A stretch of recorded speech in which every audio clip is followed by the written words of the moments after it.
Kabilang ang isang nagpakilalang pulis na gumamit ng sasakyan ng Department of Interior and Local Government sa mga sinitang dumaan sa EDSA busway. Balitang hatid ni Bea Pinlac. Harangan mo, pre! Harangan mo! Hinarang ng mga tauhan ng Special Action and Intelligence Committee for Transportation ang AUV na ito matapos nitong dumaan sa EDSA busway sa Main Avenue Station sa Quezon City kagabi.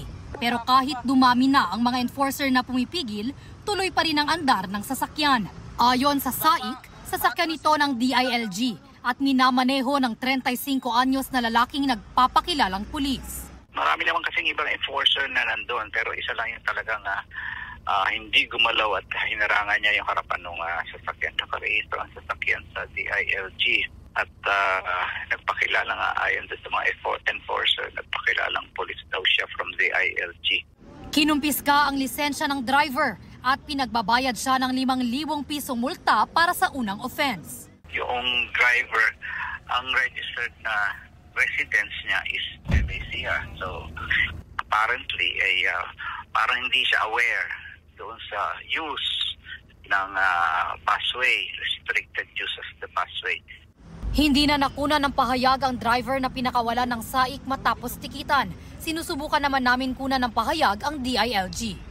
Kagabi, 40 na ang sinita ng SAIC dahil sa iligal na paggamit ng EDSA busway dito sa Main Avenue Station. Ang mga sasakyan nila, isang taxi, 3 government vehicle, 4 na private vehicle at ang iba, mga motor. Ayon sa DOTR, may ilang sasakyan lang na pinapayagan makadaan sa EDSA busway, gaya ng mga nasa duty na ambulansya, truck ng bumbero at PNP vehicles, pati ang 5 pinakamatataas na opisyal ng gobyerno.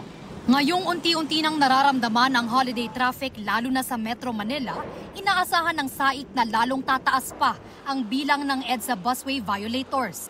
Pinag-aaralan na rin daw nila ang posibleng pagtaas ng multa para sa mga violator. Nag-uumpisa na ang holiday rush hour at maraming pinipilit na gumamit ng busway kahit hindi sila authorized. Bea Pinlac, nagbabalita para sa GMA Integrated News.